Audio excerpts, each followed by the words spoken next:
Let's get going. It is 8:01, so over to you to kick us off. Thank you, thank you. Good morning, everybody. Welcome.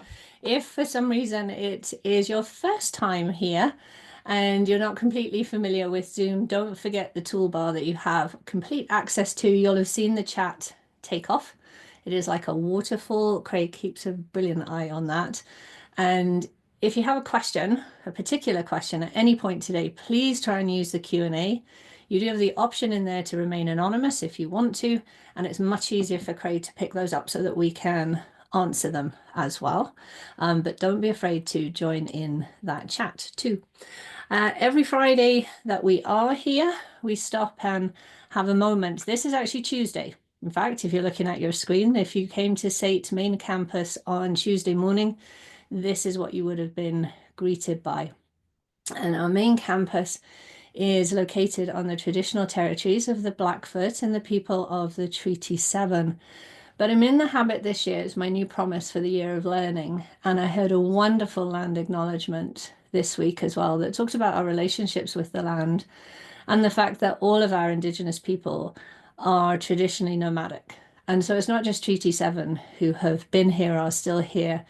Everybody has walked these lands. And when you stand on SAIT's main campus and look at what we today call Calgary, it's incredibly humbling to think of them as hunting grounds and all of the people who have come before us. So the Treaty 7, as we refer to it, is includes the people of the Siksika, the Piikani, the Kainai, the Tsuut'ina, the Îyârhe Nakoda, of Bears Porchiniki and Goodstoney.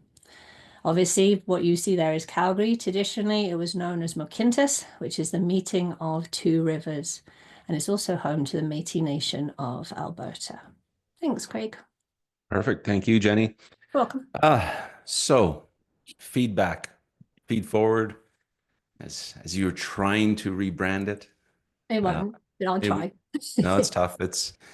Um, but this is a topic that generates a lot of interest, a lot of conversation, I think, because it's um, probably one of the more important aspects of any leader's role, Mhm.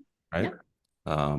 How you manage this sort of interaction with your team or your leader, yourself. But I'm curious, let's start from the perspective of if you had to describe feedback to someone who had never received it before, how would you talk about it? What would you say it is? Now that depends whether you want my somewhat um I'm not sure what version of what we've always done. So feedback has been kind of sickly, I think actually mishandled. Like we've just given it the worst branding ever. And you say the word feedback, and you can literally see people recoil away from you. Like we've just had one lousy experience after another. And in our true form, we optimistically dressed it up as a gift. And that just makes you giggle. I mean, eventually you might say that was the best thing that anybody said to me, but at the time, it is not like receiving a gift for most people most of the time. And we've been yelled at, told at, punished, shamed, and shit all over. Like, you should do this. And then to answer your actual question, because this is about let's reimagine it, like let's make it better. So rather than a leader trying to prove themselves and how good they are, this is about improving. So to describe it to somebody who knows nothing, if we got to start a completely blank page, it's got to be about clear, specific information or insights where the intention is to improve or elevate the other person Okay. or performance, person perform, like play with that how you wish. Yeah. And I think it has it gotten such a bad rap? Like, do we recoil from it, or do folks recoil from it because um, feedback has traditionally been focused on the negative Uh, versus yep. trying to lift somebody up? Right? I think there's an aspect of that that we really need to think about in this conversation too, is when and why are you providing feedback? Yes. So, if you it might even be on one of our last slides, like what's your intention? And for a very long time, we've been taught to spot the weaknesses. And Hmm. again, we've dressed it up. We've said, this is an opportunity for you. But Craig, if you said, Jenny, there's an opportunity for you to get better at Excel, I am not excited at that opportunity whatsoever. You're not getting any engagement from me at all. But if you said, Jenny, there's an opportunity for you to work on your facilitation skills or improve, you'd have my immediate engagement. So we have focused on weaknesses. That's one of the pieces. Literally, if I say to people, what's wrong with feedback? The question that comes all the time is negative. It's a put down. It's not helpful. And the other part of it is we're human. We're incredibly human, which means we're messy and we're complex. And so one of the things that we feel when somebody says, I have some feedback for you, is immediately there's a threat. And the threat is to Hmm. our identity and the threat is to connection. So in our identity, most people show up at work wanting to do a fairly decent, if not a great job. Like there aren't many that show up and say, I can't be bothered, I'll just do nothing today. And so there's a threat to what we've done and we considered was okay or good enough or even great. Like we might be really proud of this. And then that threat to connection is I want you to like me. Really. Like we and we know this from the pandemic. We're so sort of sold on that connection piece that if you're going to give me feedback and we're going to do this, excuse me, then that's not going to help either. So I'm on the back foot already. So it's not only on how it's been given, it's on what we do when we receive it for the next little bit as we hear that word feedback. How do you get yourself to a good place to be in that conversation? Yeah, and I think you touched on something else too that we'll get in today is around the whole concept of, are you giving feedback? Are you receiving feedback? Mhm. Or are you asking for Ooh, that would feedback? be good. Yeah. Right? Yeah. And so, I know you've been thinking a lot lately about, and let's face it, we titled this session Reimagining Feedback, right? So Jenny has a magic wand to be able to recreate feedback as it exists in organizations. How do we change it? What's, you know, what are we really trying to overcome right now that's not good about it? And that's not, we should preface, there are many leaders out there who do this very well. We're not Oh saying yeah. this Yeah. is, Yeah. we're not Yeah. saying this is terrible, broken, and needs to be thrown out and rebuilt. But where would you start? And what are you trying to build it to in the ideal feedback system? Okay. So we have to talk bl kind of blanket averages. So to your point, there are some pretty progressive either companies or teams. It often just happens in a little team culture where people are getting it right or they're doing better. And that's really what this is about. There is no best practice. There's simply better practices, which means we can keep going. And so we've got to change how we look at feedback. Hence the reason then a lot of places I will use the term feed forward because this isn't about looking in the rearview mirror. This is about where are we going next and how can I help you get there? And so we've talked about this before. I think it's Liz and Molly that have that little cartoon. You can sit on either side of the issue and have that tension. And so poorly delivered feedback is a tension.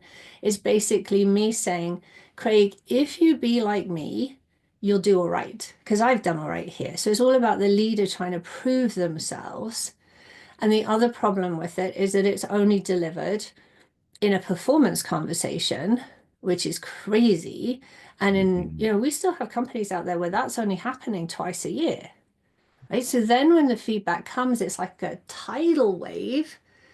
And then the onus is on the receiver to figure out, okay, well, what will I accept and what will I not pay attention to? Yeah. So we have to really redesign everything that we're doing. So the starting point is changing how we look at it. It's not proving yourself, it's how do we improve? Because when we improve, we're talking about insights, what we're noticing. We get to be more clear and we get to be more specific about performance. Because in any business, whether you're profit, not for profit, whatever you're doing, your job is to improve performance. Like that's what we want to do. So that's the first part is we have to change how people see that, which means we have to take away the fear. And in taking away the fear, the first place to start is operationalizing, putting behaviors to big words like trust and psychological safety. You have to have those in place before you can go anywhere.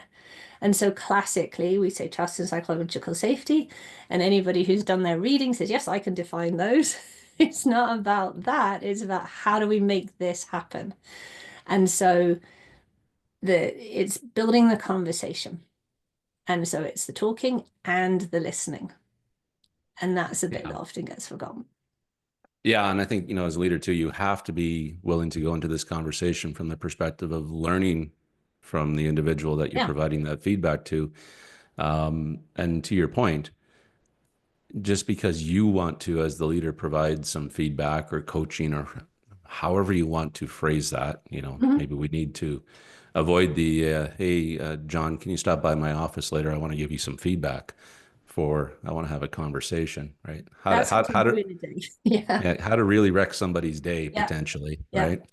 Um, and so, as a leader, you have to be willing to accept that, but you also have to know that in the moment that you provide or you have this conversation, whoever you're speaking with may not be ready to respond, Yeah. right? And so I think often, and maybe I'm projecting as I sometimes do in these conversations, uh, but often leaders want to be able to provide that feedback, have that conversation, and, you know, thank you very much. We've addressed the issue and it's now going to change and we can move forward right now, Mhm. Mhm. right? And that's often because we wait until it's a big conversation. Right. So one of the things, if we're going to change the world, is the frequency of the conversation, the cadence of the conversation. Because when it becomes part of the regular conversation, we find that we're talking about, the aim is to help. We're talking about what can we do to elevate, and it's actionable. And so they're small things and they happen frequently rather than all the things that we've dreamed up and dumped at once in one fair piece. And the other thing that you brought up that's really important, especially within that trust factor, is what happens after the conversation. Yeah. So it's not a case of dump it and run. It's a case of a conversation, and a conversation involves both people, not just the leader talking all the time. We talk about voice share, and leaders are quite rubbish at this. We often hold about 80% of the voice share in a conversation, whereas we do well to remember it's their job, their career, their performance. So why are we talking? Let them talk more. Mhm. And then, but what's the follow-up? How are we coming back on that? How are we checking in on that? And the other piece coming back to, are we just catching weaknesses? If that conversation is something about what someone has done right, and the research tells us that when you catch somebody doing it right, then you get an elevated engagement and you get a much better strength to performance. And so that changes the conversation again, because that's not a scary conversation. So I'm just going to give you that for now. No, and there's so much to unpack in this Yeah, there conversation, is Jenny. just too much. One of the things that's going through my head is I'm trying to process what you've been sharing and the potential questions and paths we could go is I'm afraid, are we making this too complicated? We Right? do. Yeah. Yeah, right. Because Yeah. even within this conversation, I'm now thinking about timing. I'm thinking about cadence. I'm thinking about, do I start with, I want to give you some feedback or some, you're gonna, I'm gonna see you cringe at these words, some constructive criticism or some constructive feedback, right? You did that on All purpose, didn't these, you? there's all these terms that are out there. Yeah. And, at its basic level, as a leader, you're watching your team. Again, you want to see performance, you want to see growth, you want to see movement towards the goals, right? And what you are trying to do through a feedback process is identify where you are doing that, where you're doing it well, perhaps overachieving, the caffeine's starting to kick in, or where things need to change because the result Mhm. isn't being delivered, Yeah. right? Okay. So a couple of things first. Thank you for saying it out loud. Although those watching your screens, you did see me cringe. Oh, I'm I knew not it was sure. coming. I'm not sure where or why constructive and criticism have ever been allowed to be in the same sentence. Yeah. And when we think about that for a second, constructive, you build somebody up, criticism, you push them down. So just lose the criticism and just be constructive. That's the easiest way to think about it. Am I being constructive? Am I helping? And one of the ways to look at that before you have the conversation is who's benefiting from this conversation, right? There's only one answer to that, and it's not you, right? It's them who needs to be benefiting. And it sounds so simple, but the number of times I hear, well, they just need to be taught a lesson. I just need to show them how they should do that. All of that is benefiting this way, not that person. Mhm. And then to your point, are we making it too hard? If we could get that, just simply be fair, be frequent, and be focused. And the other thing that comes within there, and I think you said this, is how much are we giving? Like my is it the big idea? No, it's not the big idea. One of our strategies for later is let's go fun size, right? Let's go snack size. And so rather than saying, if I said to you, Craig, can you give me some feedback? Right? Immediately that's like, oh God, where do I begin? What does she want feedback on? I don't know. I don't know. Whereas if I say, Craig, would you be able to tell me what you notice over the next couple of meetings on my, I don't know, engagement or the transitions that I run in here? That is something specific. I've given you time to notice it. And if I really want to, and we can talk about this later, I can set you up for success on how to give me that information so that it will stick. And so yeah, we do make it too difficult, and we do want to sort of calm it down into just a regular conversation, but we're changing culture. So it's a little bit by a little bit by a little bit within there. Yeah. Something else that came to mind here too, as I'm thinking through this, there are clearly going to be situations depending on the nature of the work. If we're talking safety, if we're talking Mm. regulatory, if we're talking compliance Mhm. issues, Mhm. sometimes that feedback is going to have to be a little bit more cut and dried. There's no nuance sometimes in that. But when we're getting into knowledge work, et cetera, there might be nuance. It might be there's a Yes. so many ways to skin a cat, right? No offense to PETA members out there, but there's different ways of achieving it. And to your point, is it about getting somebody to do something your way, or is Yeah. it getting somebody to get something accomplished? And what I think we need to make sure we're talking about here is we're not. This isn't necessarily a. There's sometimes things that happen at work that you have to address, right? And this it's not really what we're talking about here. This is the general feedback in terms of growing, building people, and building teams, right? It's kind of a yes and Okay. because so first off, absolutely spot on. Like if the difference between you doing something right, the only way, and not doing it is harm, safety, be that physical, mental, whatever, then that's never in debate. You have to do it that way. And you can still be constructive in that conversation and cut and dry and black and white and direct if you like, but you can still be constructive. And so you have to be a little bit careful because in a lot of the legacy around feedback, there's a lot of cruelty and there's a lot of shaming going on. And we still hear to this day, that's our culture, which is, Mm. oh, all right. You know, there's some thinking to go on there because you can still be constructive and you can still keep the language of your culture, if you like, without the cruelty and without the shaming. And you mentioned this earlier, is somebody ready to receive that feedback? In 2025, we don't know what's going on for people. I don't think we really knew what was going on for people in 2020, in 2012, but it's different now. And I think, people are shouldering things that they can't shoulder them. Yeah. Well, and Um, a point you've often made is everybody enters a room with their baggage or their story mm, that you may not necessarily know. And yeah, so sometimes making sure you're starting from that place of curiosity just to make sure, hey Jenny, everything good? Right? yeah. And it doesn't mean that you don't have that conversation. That's absolutely not what we're saying. We have that conversation with awareness. And cruelty is going to push somebody further to a place that they don't want to be, whereas constructive is simply, we've got to do it this way. So it's not that, you do still have to have that conversation. In the work where there's three different ways to do it, and the problem in those often is that our ego gets in the way. And so Mm, one of the things that I think is quite helpful actually is just to remember outcome over ego, right? What's the outcome we're trying to get to? Put the outcome over your ego. So if Jenny says, well, Craig, I think this way to do it is far better.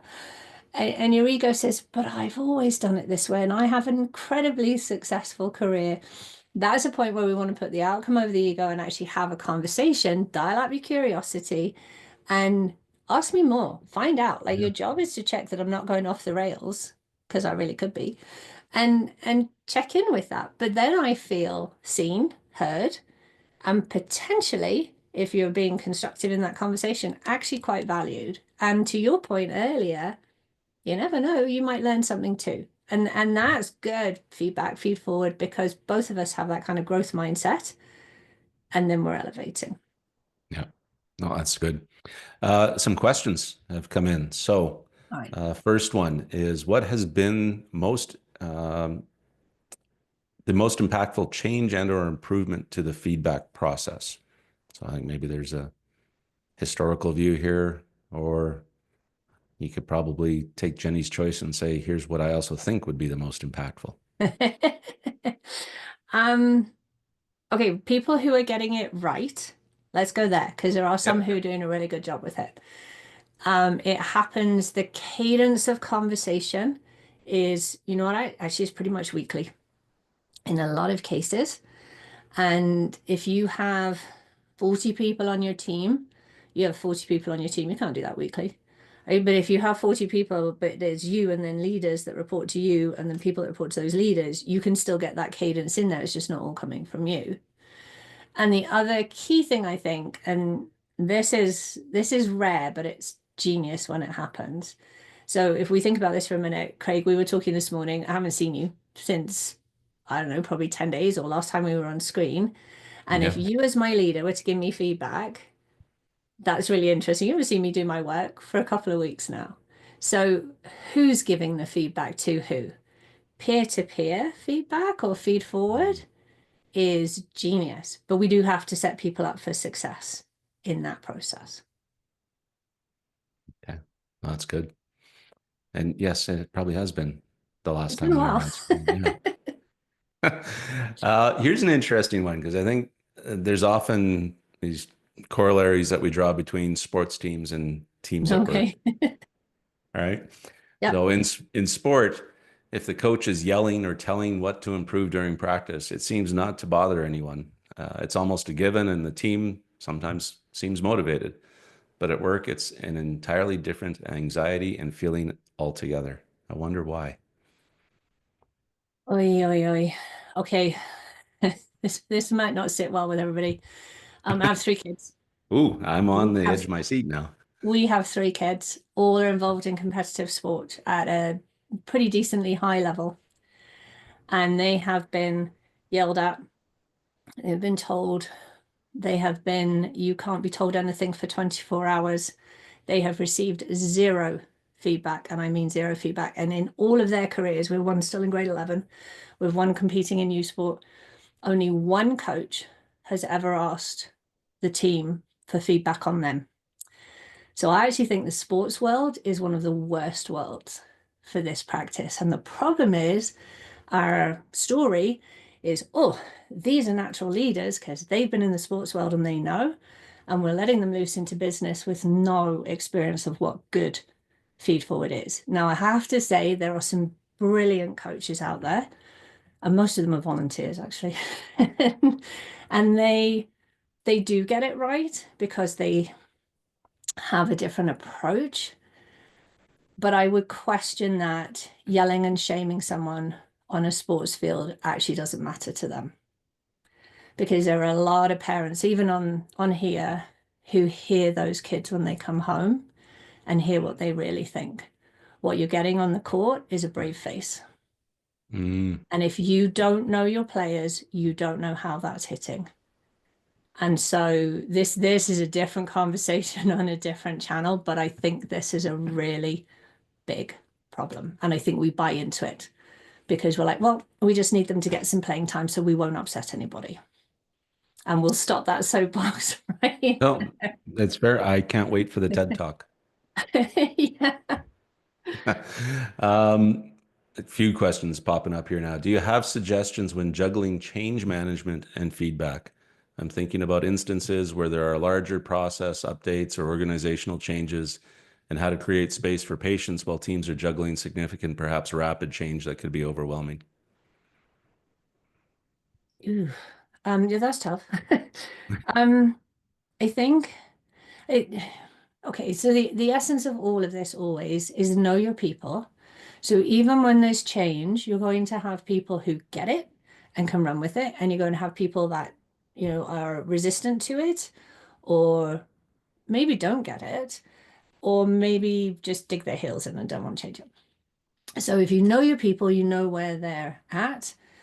I think the frequency of the conversation again, so frequent, focused, and future orientated. And I think in those situations, more than ever, extend from care. If you come from care, you're not going to get it wrong most of the time. And you can still, recognize a problem and work to elevate the problem. But that allows you to be different within how you're giving it with your people so that everybody is supported. And we talked about this, I don't know, a couple of conversations ago, that magic ratio, 5 to 1, five Mhm. positives to one constructive, one negative. I think the thing is Gottman's ratio, it's called. So Yeah. definitely catch people doing what's right, what you're looking for, what's changing, and stay in touch. Absolutely stay in touch, pay attention. Yeah, and I think the challenge sometimes too in change management initiatives is that the expectation from senior leadership is that the change management's going to go well and it's going to happen quickly and it's going to go to plan. And Because the it has to. leader, right? And the Yeah. leader who's now leading the team that's implementing it is feeling the pressure from above and the challenge from below. Where sometimes you have to be able to give that feedback as a leader that, this is going to take longer than it might be, which I know is probably a very uh, easy thing for me to say here in this situation as we're pontificating about it. But Yeah. another question, can you expand on how to set a team up for success to use the peer-to-peer method of feedback? How do I create that space for my team? So in the time we have, I can give you a couple of things to start with. One is a team conversation. I'm going to use feed forward here. What does feed forward mean to us? Like, what do we want it for? And um, how do we make that fair and usable? So what are our guardrails in the conversation? Things like observe rather than interpret, ask, don't tell. Just it's the small things. This is about what I see, what I notice, rather than you should do this. Most people have an allergic reaction to you should. And many of you have heard me say it's rude to should on people, period. Um, so first of all is setting the stage as to what is this and what does that look like. And then I would, for a while run it in team meetings, like do your connect before content as turn to the person on the right. And we actually run an exercise sometimes called speed back, where you actually only have one breath to tell them something that you've appreciated that they've done in the past week purely to do with work. And so what you're building slowly is the culture. And so decide together what fair is, where the guardrails are, how that might best work. And then the key is what's your productive response? And so this is where it gets tricky because if somebody is sort of sideswiped by some it's not forward feedback that they weren't expecting, there is a whole run of emotions and reactions that they're going to go through before they decide whether they take this or reject this. And the first three of those spell the word sad: shock, anger, and denial. So that's why we would set it up with that appreciation, with catching people doing it right, and then work on, okay, what does the language look like when there's something that I would actually prefer, or their intent might be good, but their impact is actually affecting me, and I want to have that conversation. Good. Few questions to get through here. The the caffeine has kicked in for the group. Um, as a leader, if you're repeatedly being purposeful and making space for someone that you're providing feedback to talk, try different questions and prompts to get them sharing, like tell me your perspective, are you enjoying the work, etc., and they still say very little, how would you approach that? So my interpretation of the question is I'm providing you feedback and I'm trying to get you to engage on it.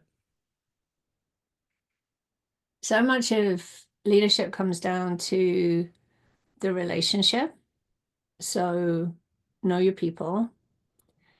And I think the key in this is understanding, like we come very much in the workplace from an extroverted perspective and our lived experience perspective. Excuse me. So there's so many people now with so many different versions of what this lived experience is, what works for them, what can't work for them. And I think the answer there is there's some work to be done. It's not about how do I solve this, it's about how do I get to know them. And maybe that's the conversation beforehand. So, in our working relationship, we would sit down and we would have a really good conversation. Whereas a lot of people might find that intimidating or too much. And so it might be a case of actually, can you, when you're going to give me feedback, can you send me an email first? And can you please put in it an actual clear example of where it is that I didn't align with what you were looking for? And then once I've digested that and thought about that, then I'm happy to have that conversation. And that's just one version of many, many different versions. And so it's one of the nuances of leadership today. Old leadership was, well, you're on my team, deal with it. We're going to do it this way. Mm. And today's leadership says, who's on my team and how will I support, help, lead them? And that could be 9 different ways. And if you haven't asked, then we're not going to know and be able to build that within there. Yeah, and I think the concept that maybe that employee would prefer to have the conversation over email or Teams chat. Like some people just find it easier to Yeah. articulate their thoughts in writing versus like this, right? Yeah. And I think to your point, you have to be able to figure out how to work through each way that your team members want to address it. And Uh, back to somebody's previous question too. So, if you're working with a team, that's some work that the team has to do is how does feedback work for me? Like, what is it that puts me into threat mode? And, how can I set myself up for success? But what information can I give you? And, we could be talking about anything here. Like, I had somebody say to me, actually in a classroom this week, she said, I find eye contact really, really difficult. And she said, and I don't know how much to work on it. And really the question with that is all right, you talk to your team and if your team know that, then we've taken that one off the board. Right? We can still have a conversation. Like let's not put cameras on if we're going to have a good conversation. I trust that you're not on your email or Teams or something else. And let's just I take that parameter out. remember when we used to have conversations like this Yep. and We you still couldn't have one of actually them. see the person, Yeah. right? And now we carry around a phone that we actually just watch somebody on. Anyway, Yeah. that's Yeah. welcome to Craig's getting old. I'll get off my lawn. Okay. Now, here's an interesting comment question. So I do not disagree with what's been said, but what about truth? Everyone seems oversensitive. I do understand managing the conversation for the audience or a person. Why does feedback or feed forward need to be a bad word? It doesn't. It really doesn't. It's one of the most useful tools that we have.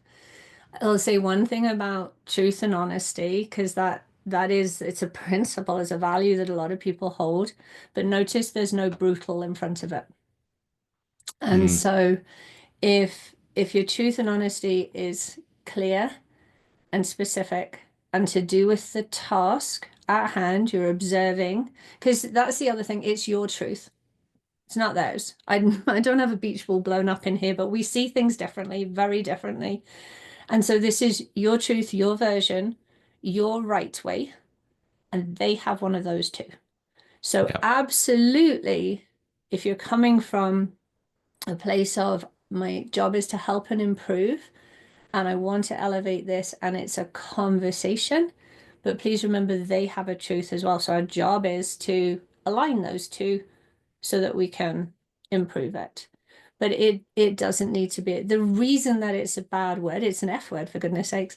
The reason that it's one of those is because of its legacy. Yes. And when we stop and think about it, I think one of the beauties in this conversation, it's one of the reasons I'm excited about it, is like we underestimate the influence we can have with our words. And this is one for sports coaches and young kids everywhere. Like the power that we have with our words, you have the power to inspire people. You have the power to elevate them to places that they don't know they can go to. I have people in my history who have said two things to me, and I have gone up a complete level. And they probably don't even know that they were part of that because I wasn't very good at going back and saying, "Hey, that was incredible. Thanks." Yeah.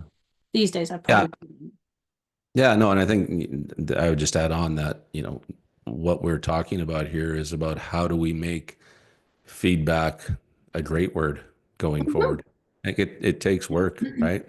Yeah. And it has evolved from, it used to be constructive criticism. It used to be, let's sit down at your annual review and let me tell you all the things that you can do better, right? But how do we evolve from that? So, um, along the lines, we're not going to get through all the questions today just because I'm looking at the time, but um, this might be a good one to kind of sum up before we get into your big ideas and many, many questions today. Uh, but how do you address this idea of feed forward or reimagining feedback in a large organization while not overcomplicating it?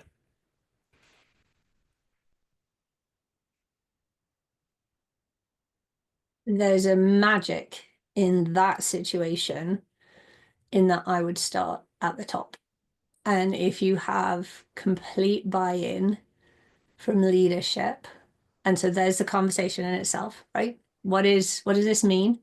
How are we going to use it? What are our guardrails? And in the world of psychological safety, what is our productive response when this happens? Because there's a lot of dismissing, unfortunately, that goes on. Um, and with that leadership, flip the switch. Like the biggest switch that we have to flip is instead of waiting for it, is to go ask for it. And so how will we operationalize that? So we actually have to teach people because we are starting from ground zero in that situation, and then spread it. And we know with culture, 7%, 21%, I can't remember which one it is. You just need that ripple. And then as with any of this work, we have to have just a tiny drop of grace and kindness to ourselves. We won't get it right all the time. Like I don't get it right all the time. But when we've got that awareness to say, sorry, that came over a bit teacherish or direct. What could I do to help next time? Hey, there's a humility in there that's difficult and it's so rewarding on the other side. Yeah. And I think a big dash of patience needs to be thrown in here as well when you're trying, like if you're trying to adjust a feedback system, a cultural norm in an organization, that Yep. is going to take time, right? Yep. And if you're a very patient guy like me, that's no problem. Tongue planted firmly in cheek on that one. But Jenny, there are a ton of questions that folks, we're going to take away and think about how do we address them all, whether we adjust our upcoming lineup, and perhaps revisit feedback again in a few weeks, because there's some really good questions here, Jenny, around how does feed forward conversations in the professional and office roles different from those in the operational front line, principles of radical candor, right? Mhm. Is radical candor really just a different word for brutal truth? That's just a thought that came to mind there. But there's a number of questions here that folks said, and thank you so much for them, that we will try and figure out how to get to. But Jenny, we need to start wrapping up because one of our promises is to get folks out of here on time. So, Let's do that. Okay, so excuse me, as always, we're going to finish with one big idea, two things that you can take away and use straight away. And excuse me, usually our promise is three questions. So the big idea, I just said it, snuck it in there before we got to the end, is let's flick that switch. There's a bigger switch too for us to change, and that is, can you go looking for it more than you give it? In order to do that, you have to do some work on how you like to receive feed forward and how to set the other person up for success. Takeaways, quick takeaways. Next conversation you run into where you're going to be either receiving or giving, actually. Excuse me. So you have a choice. Your choice is, this is particularly, I think, in giving or extending feed forward or feedback, is, are you trying to prove something? That's when you're saying to somebody, you'd be better if you did it just like me. Or are you trying to improve? And so if you want to improve, let's switch to, here's what I've noticed, or here's what I'm observing, and make that part of a conversation. See if they're aware or not. They might well be. And at that point, they might say, yeah, and I don't know what to do about that. What would you suggest? All right, now you can come in with your wisdom and your knowledge, but let's start from that improve. The aim is to elevate. And then the second one that we have, actually we have three. I think I've blown it on all the numbers, Craig, is create your own feed forward guide. This is great self-reflection piece in our work in setting people up for success on this. We actually have a feed forward guide. So a couple of questions here. So if I was going to ask Craig to give me some feedback, feed forward, whatever we want to call it, on a certain point, I might tell him, actually I will, what will help it stick? When do I find it hard? And, Craig, if you shit on me, I'm going to get defensive because that's just a natural reaction for me. What else might set them up for success? We talked about earlier. Do you need email or Teams previously? Cameras on, cameras off, face-to-face conversation. And within there, so it's 2.5 strategies that you can take, is go fun size. Hey, please don't say to somebody, can you give me some feedback? They are immediately overwhelmed. Make it small, make it snack size, make it often. And do it based on something that they can notice. Remember, they're seeing things from their truth and their perspective. It might not be the same as yours, but your job is to decide what you're going to accept and what you're not going to accept. Feedback, receiving feedback is also a choice. And then we always say 3 questions, but my questions were on fire this week. So we've got 3 sets of 3 questions. I'm not going to read them all out loud. If you're listening to us as you're driving, walking the dog, I've heard so many fab stories about how people are tuning into this. They'll be in the show notes. Just click on the link that we send you afterwards and you can find these. We give them to you. So if you're looking for feedback, here's some questions to think about before you approach the person. And I'm going to add to this, persons. Who will you ask for your feedback? Ask 3 or 4 different people who experience you differently. If you're giving it 3 questions, these actually come from John Amichi's company. He has 7 questions for better feedback. These are just 3 of them, but I think they're really 3 helpful ones. And we've talked about all of them in our conversation today. So those will make good sense. And then the last set of 3 questions, when somebody is giving you some feed forward or some feedback, whether you've asked for it or not, first thing, please say thank you. Generally, it takes courage for somebody to have that conversation. But then within there, what else do you need? It is okay to ask for another example or more clarity. And then this is the hardest one, but in feedback at any time, there is a truth of some kind. So especially the ones that are hard to take, just pause for a minute, can be by yourself, doesn't have to be in the moment. What is the truth that's hanging out in there? There's always a truth of some kind. That one might be a key one as we move on from here. And that's us. There you go, Craig. thank you, Jenny. And yeah, folks, thank you so much for joining us today. If you want to provide us with some feedback, perhaps on, I'm going to take a lesson here, specific feedback that I'm looking for is future topics that There we you go. could Yeah, love it. engage you with, please feel free to drop us a note at leadership.questions@sate.ca. Jenny, as always, such a great conversation, and thank you so much for all that you do here. I appreciate you. I notice, even though I've noticed that, 3 questions, we might have to start rebranding that. Just in the spirit of feedback, I think we might have to come up with a new name, but Okay. hey, it's all good. Have a great weekend, everybody. Take care. Thanks so much for joining us. Craig, thank you too. Have a good weekend, everybody.